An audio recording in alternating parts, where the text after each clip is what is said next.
So was the 2019 season, I mean, a bit more, a lot more pressure because it's Olympic qualification. Were you aware of that pressure going into the World Championships of 2019 or that season? Yeah, absolutely. I was aware of it. I probably don't have as much what's the right word? I think the girls that have been through the qualification and maybe not qualified might have a bit of post-traumatic stress from it, or might have a bit of um, a negative experience. And I think that was one thing that I really had to get my head around, is that this regatta has a lot of emotion around it as well.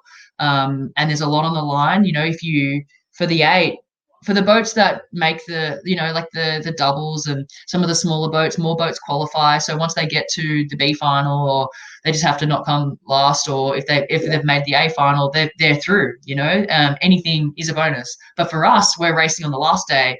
There's 6 boats in the final, 5 go through, and not just that, you know, it can completely change our domestic season as well, with the way our system set up with the training center and funding and all those types of things. So there's a lot on that one particular race.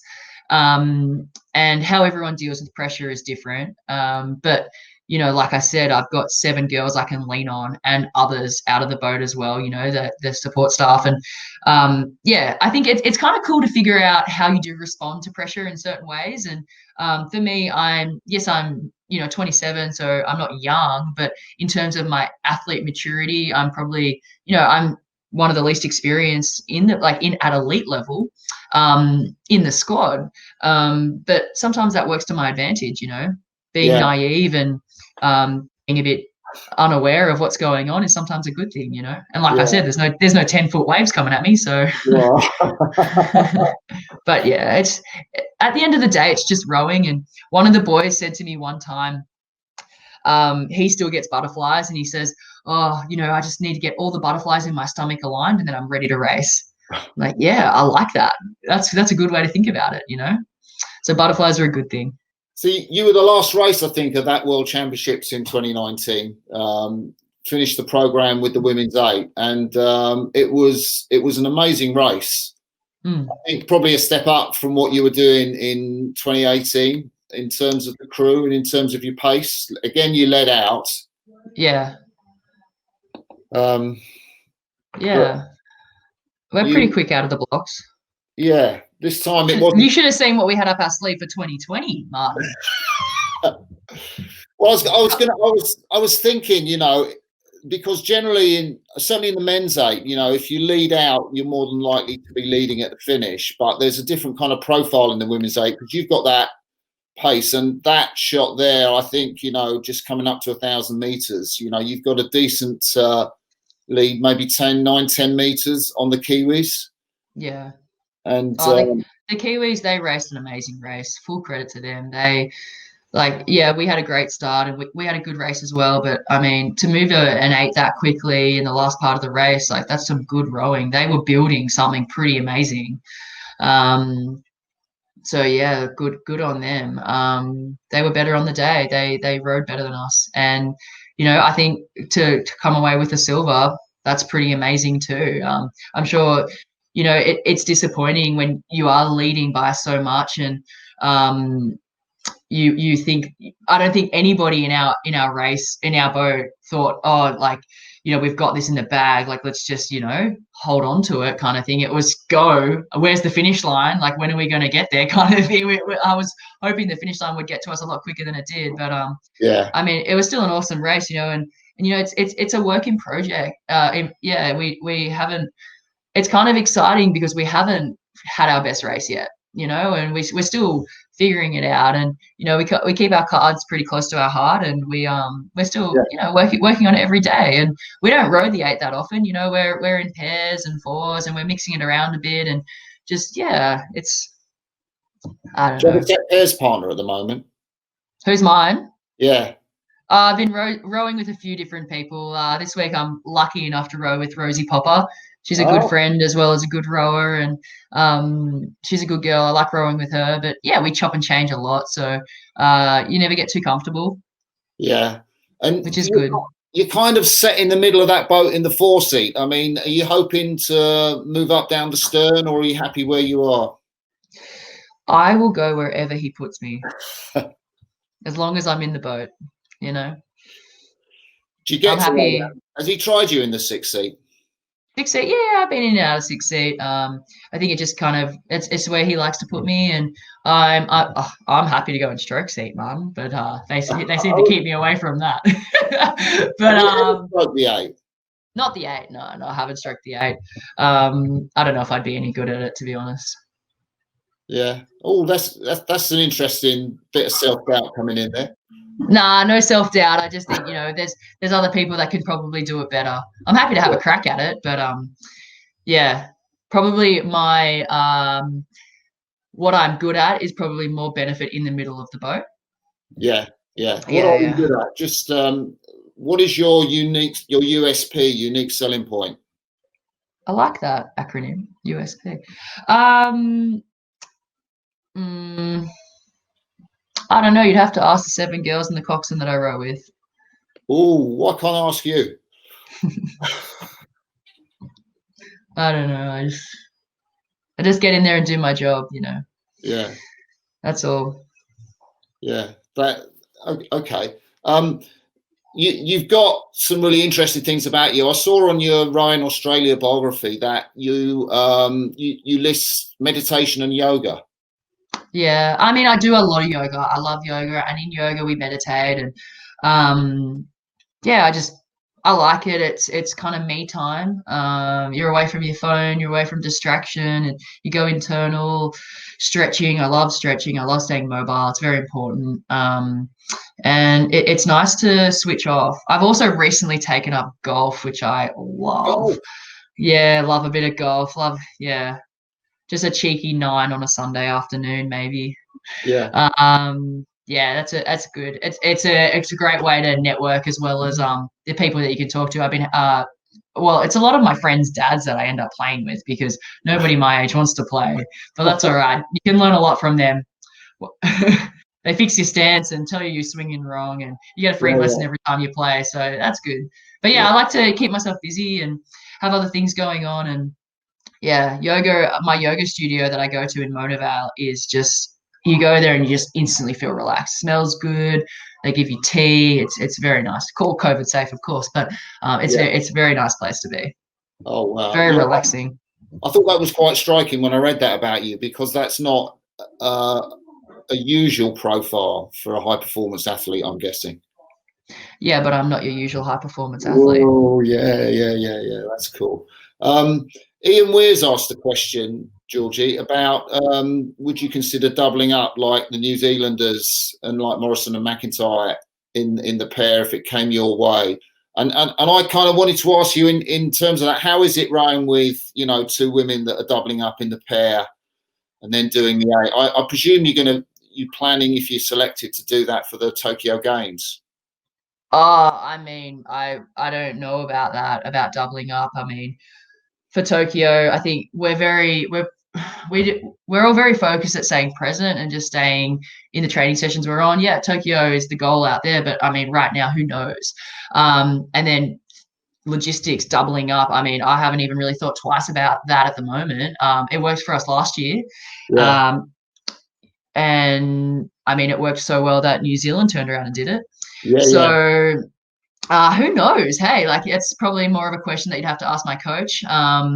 Not something that I kind of really have too much of an idea about. I loved having Jess and Annabelle in the boat. They're great rowers and great girls to have around, and I know it was hard for them. It was hard for us as well, because when they were in the pair, what were we?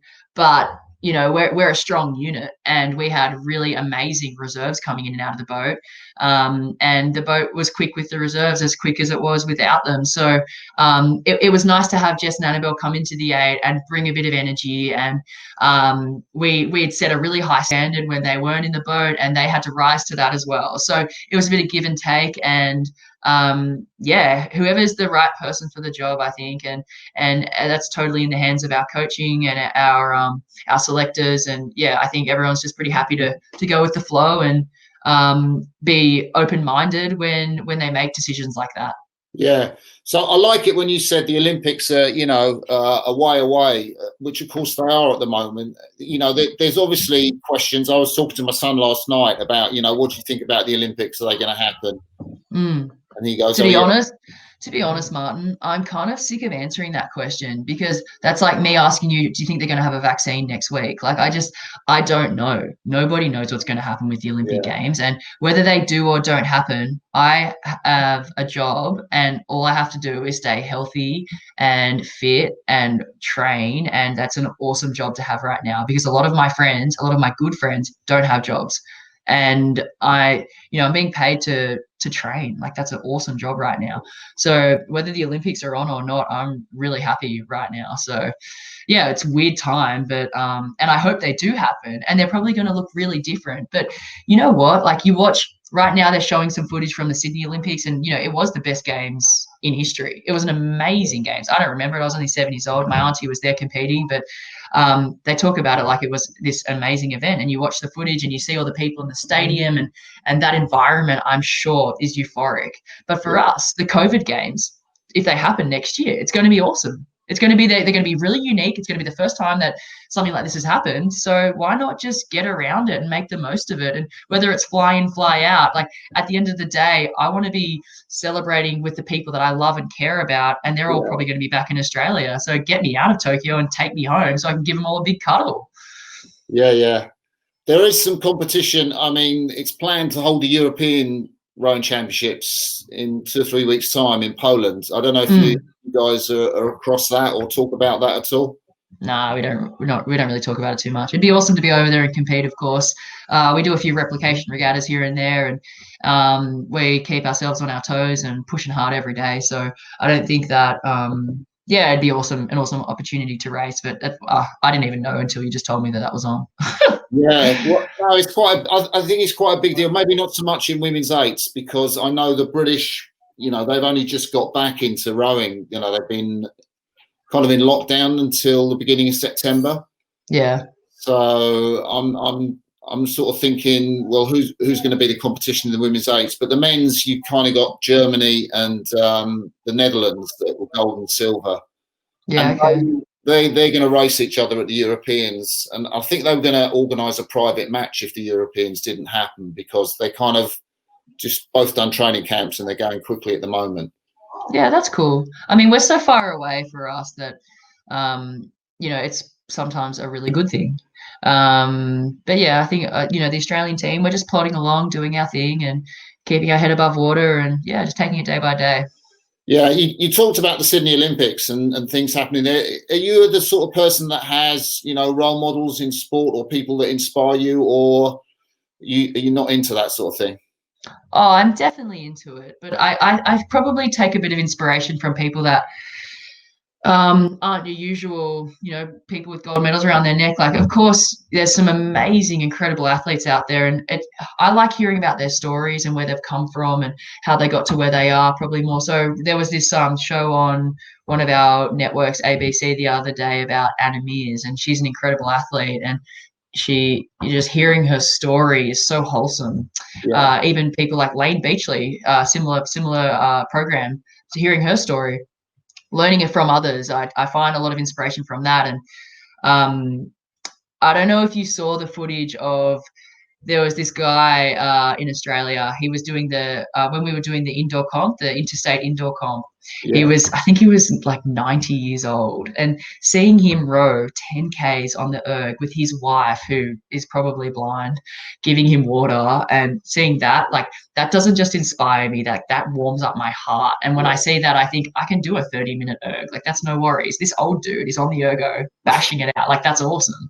So I kind of take a bit more inspiration from that. But I mean, there, like I was saying earlier, I'm surrounded by 20 or so incredible athletes every day. If I need a little bit of inspiration, I just go and see my housemate, or I just talk to one of the girls next to me. So that's really special. yeah, But yeah, like someone like my auntie Naomi Flood, like I've got some really really amazing, really close people to me that inspire me.